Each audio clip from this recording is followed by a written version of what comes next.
Hello viewers, আসসালামু আলাইকুম। Welcome back to my channel Runa Fardin kitchen. আজ আমি তৈরি করে দেখাবো খুবই মজাদার একটি খাবার, এগ ডেভিল রেসিপি। এই খাবারটি কলকাতায় খুবই জনপ্রিয়। আমার রেসিপিটি যদি ভালো লাগে অবশ্যই লাইক কমেন্ট শেয়ার করতে ভুলবেন না। যারা ফেসবুক পেজে আমার রেসিপিটি দেখছেন তারা অবশ্যই আমার পেজটিতে ফলো দিবেন। আর যারা এখনও আমার চ্যানেলটি সাবস্ক্রাইব করেননি তারা প্লিজ আমার চ্যানেলটি সাবস্ক্রাইব করে বেল আইকনটি ক্লিক করে আমার চ্যানেলের পাশে থাকবেন। যারা ইতিমধ্যে চ্যানেলটি সাবস্ক্রাইব করেছেন তাদেরকে অসংখ্য ধন্যবাদ। চলুন রেসিপিটি দেখে নেওয়া যাক। এর জন্য আমি প্রথমে সেদ্ধ আলু নিয়েছি, ছোট বড় মাঝারি সাইজের 11টি। আলুগুলো ভালোভাবে ম্যাশ করে নিয়েছি। তো এখন আমি আলুর পুরের জন্য প্রথমে ফ্রাই প্যানে 4 টেবিল চামচ রান্নার রেগুলার তেল দিব, পেঁয়াজ কুচি দিব হাফ কাপ, দিয়ে পেঁয়াজটা হালকা ভেজে নিয়ে তারপরে আমি এখানে দিব কাঁচামরিচ কুচি দিব 2 টেবিল চামচ। তো ঝালটা অবশ্যই যে যার পছন্দ মতো দিবেন। দিয়ে সামান্য একটু নেড়ে নিব। তারপর সেদ্ধ আলু দিব 2 কাপ, অর্থাৎ আমার আলুগুলো টোটাল ম্যাশ করার পর 2 কাপ হয়েছে। জিরা গুঁড়া দিব 1 চা চামচ, গরম মশলার গুঁড়া দিব 1 চা চামচ, হলুদ গুঁড়া দিব হাফ চা চামচ, মরিচের গুঁড়া দিব 2 চা চামচ, গোলমরিচের গুঁড়া দিব হাফ চা চামচ। এখানে কালো গোলমরিচের গুঁড়া দেওয়া হয়েছে। দিয়ে ভালোভাবে নেড়ে মিশিয়ে নিব মশলাগুলো। লবণ দিব 1 চা চামচ, অর্থাৎ পরিমাণ মতো এখানে লবণটা দিবেন যে যেমন খান। ধনেপাতা কুচি দিব 1/4 কাপ। দিয়ে ভালোভাবে আলুর সাথে এই মিশ্রণগুলো মিশিয়ে নেব। তো এই সময় চুলার হিটটা মিডিয়াম লো হিটে রাখবেন। তো মেশানো হয়ে গেলে আমি আলুর পুরটা নামিয়ে নিব। অবশ্যই মশলার কাঁচা গন্ধটা যেন চলে যায় সেদিকে লক্ষ্য রাখবেন।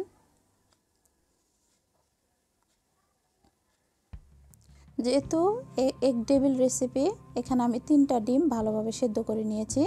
আর এখন ডিমটা কোটিংয়ের জন্য এখানে প্রস্তুত করে নিব। প্রথমে একটা ডিম ভেঙে নিয়ে এখানে আমি সামান্য নর্মাল পানি দিব, কর্নফ্লাওয়ার দিব 2 টেবিল চামচ। এতে করে কোটিংটা অনেক ভালো হবে এবং খুলে যাবে না। কালো গোলমরিচের গুঁড়া দিব হাফ চা চামচ, লবণ পরিমাণ মতো দিয়ে ভালোভাবে এই কোটিংয়ের মিশ্রণটা মিশিয়ে নেব। তো কর্নফ্লাওয়ারটা অবশ্যই এখানে দিবেন, দিলে ভালো হবে। তো এখানে 3টা ডিম আমি সেদ্ধ করে অর্ধেক করে নিয়েছি। তখন হাতে তেল মেখে নেবেন। হাতে তেলটা মেখে নিয়ে তারপরে আলুর মিশ্রণটা ভালোভাবে নিয়ে এখানে আমি একটু চ্যাপ্টা করে নেব।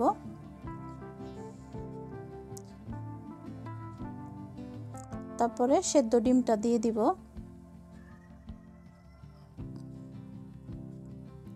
দিয়ে ভালোভাবে একটা শেপ দিয়ে নেব। এখানে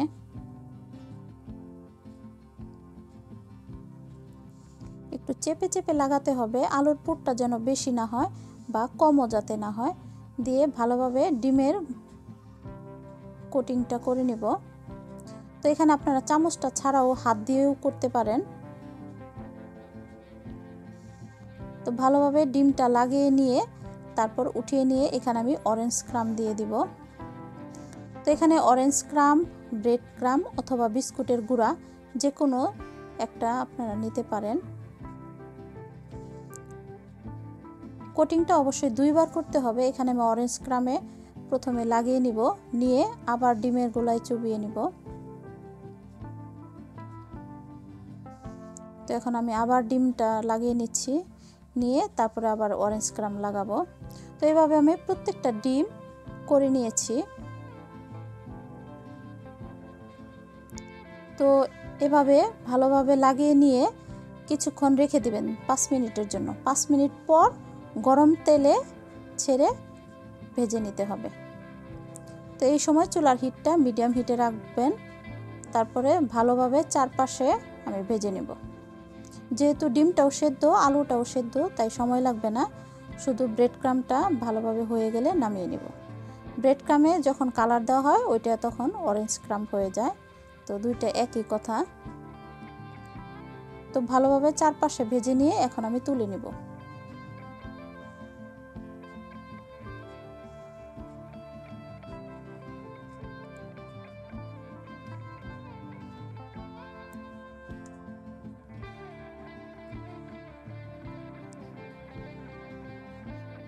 তো দেখুন হয়ে গেছে আমার ভাজা। একটু কালারটা চলে আসলে আমি উঠিয়ে নিব। অবশ্যই কিচেন টিস্যুর উপরে উঠিয়ে নেবেন, এতে করে এক্সট্রা তেলটা টিস্যুটা সোপ করে নেবে। তো দেখুন আমি নামিয়ে নিয়েছি। তো কেটে আপনাদের দেখিয়ে দিচ্ছি ভিতরটা কেমন হলো।